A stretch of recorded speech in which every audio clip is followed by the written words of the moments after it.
So in the media, there has been a lot of links between PSG and Barcelona. And I feel like one of the reasons on why the French community and the people who work in France that make up these stories are trying to paint a narrative. I know this does not make sense right now, but it is going to be making sense in a couple of seconds. But I feel like that is what Paris and France, like what that is basically what they want to do right now. And one of the reasons why they want to paint a good narrative in PSG is because they want to place pressure on Kylian Mbappe. I believe that many journalists out there in France do want to seduce Kylian Mbappe and say you should stay at PSG because there is a reason, my friends, on why PSG are reportedly, right, that's the key word, reportedly interested in Dembele and Pedri. So I do hope you guys know where I'm going with this. They want to change the narrative that good things are happening at PSG supposedly. But one thing is for sure, Luis Enrique's team right now is not in good shape. They have just tied against Al Nassr 1-1 and they just recently lost against Osaka 3-2. And so things are not looking good at the moment, which is why I believe that today, and the reason why in the past 24 hours, we have been only hearing that PSG is interested in Barcelona players specifically. And again, that includes important players in our perspective, which is Pedri and Dembele. So it's almost like they're trying to convince Mbappe that things are going okay, that everything's going to be all right, and that PSG are focused on the right players, and they're going to be reinforcing their squad for sure. But that is not going to be the case. We all know that. We know really well that Pedri and Dembele are very much locked down at Barcelona for next season, like for sure. And so let's talk about Pedri's story first. It does say here, according to multiple sources in France, they have all claimed that Luis Enrique asked his leaders to recruit Pedri. It is the priority in the midfield. Pedri does not close the door. The idea of finding his former coach with Spain does please him. The player would have a temporary clause of 110 million euros, and someone named Antero Enrique has been appointed by Doha to lead the negotiations. Barcelona is still looking for cash and they're listening. And this is obviously, again, according to the PSG community and all of these other journalists. And so the first thing I do want to say about this story is that it is such bullcrap. It is such fake news. Don't even believe this for 1 second. And even if this was true and PSG had the audacity to ask for Pedri, it would never, my friends, never happen. Now I can see why it would make sense. I understand why people would say, oh yeah, this makes a lot of sense. If Pedri goes to PSG, Luis Enrique is there, they have worked together. Like I can see why. I can see why Pedri would be asked by PSG because Luis Enrique has used Pedri before, and Luis Enrique is a very big fan of Pedri. He used Pedri in the Euro tournament like 2 years ago and he played in all games. And so this conversation that we're having right now is very similar to what I did talk about 2 or 3 videos ago. I was saying that, you know, Luis Enrique could be looking at one of our players right now. I did mention players like Rafinha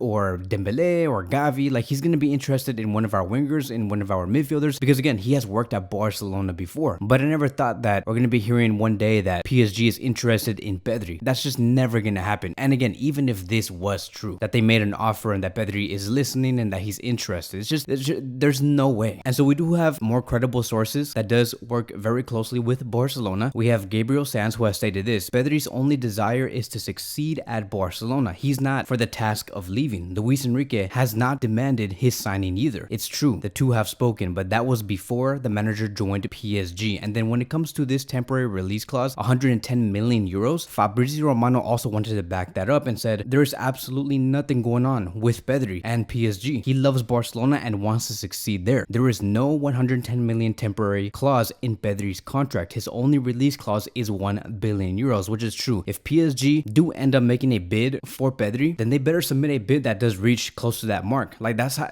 it's basically another way of saying that yes, Pedri is untouchable and he is unsellable, because I know that at the end of the day, PSG would never make any bid for around 1 billion euros for any player, and especially around these times. Maybe in the future, we never know, but around these times, there's just no way. And so now let's move on towards the next story in this narrative, and it is about Dembele. Now this one I feel like it could be real. I honestly feel like PSG have asked in some way about Dembele. They probably talked to the agent and they were probably having conversations. I just don't believe that there was an offer that was made. But let's go on with this story. There was reports again coming from France that did state this: Dembele is close to joining PSG, and PSG will activate his release clause of 50 million euros before July 31st. Another thing to be noted is that this 50 million euros that Barcelona is going to be receiving by PSG, half of those 50 million euros will be going to the agent and Dembele, so they will be receiving 25 million euros in straight commission. This was a release clause that was placed by Barcelona and Mateo Alemán a few months back. So look, this is the biggest reason on why I think that this may seem very real, is because of that release clause. It makes everything a huge possibility. To get Dembele at 50 million euros is very, very cheap. And I do want to put my focus on this release clause really quick, right? Because this was a clause that was agreed last year. And many of you guys are probably thinking like, why would Mateo Lemon and Joan Laporta and Rafa Yuste agree to a release clause like this? Like, what are they thinking? Putting something so cheap on a player? It makes no sense. It's bad business coming from Barcelona.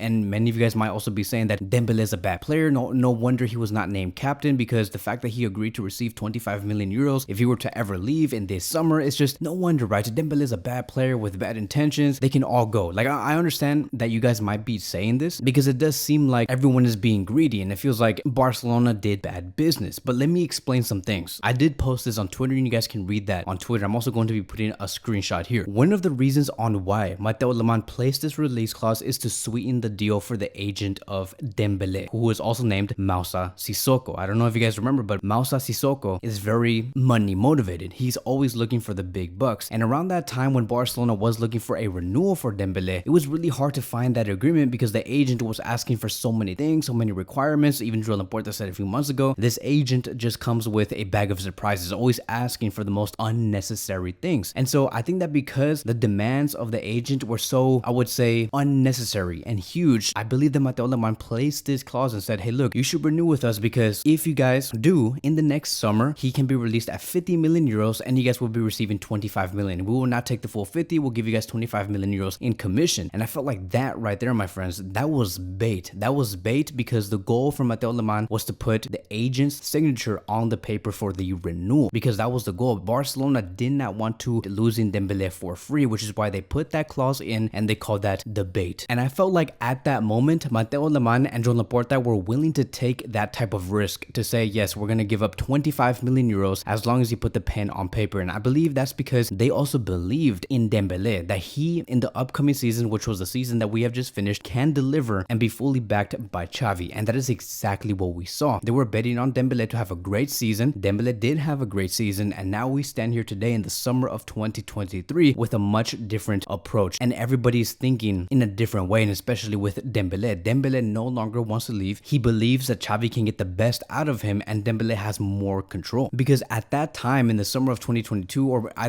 believe it was before that when they were negotiating for that renewal, Dembele even himself did not know whether he was going to have a future at Barcelona because things were just not working out well, and many were concerned about whether Dembele is ever going to turn up. But now we know that Dembele is very much backed by Xavi. Sportingly, he is one of the leaders in this club. Many players in the club do like him, and that is why today there was more consensus between all parties. Dembele wants to stay and he wants to renew and he wants to be here for the long term, and that is exactly what Mateo Lemon and Joan Laporta were predicting at that time, is that this moment was going to come. So it was a tactical play coming from Mateo Lemon for putting that type of bait in the renewal, because Dembele was never going to leave in the first place, regardless if some other club out there in Europe were willing to offer Dembele 100x times the salary that he does earn at this club. And so it does say here, according to multiple sources in Spain, that Dembele wants to stay at Barcelona and has no offer from PSG, at least for now. Barcelona don't know anything about PSG's offensive either. And then it also says here, coming from Dembele's entourage, they confirmed PSG's offensive but denied that a move is close. Nothing really ever happened. They explained that the player is not concerned about these things and is concentrated in the United States with Barcelona. His idea until now has been to continue at Barcelona, and that is going to be the story. They're going to be negotiating a renewal, and it's going to be a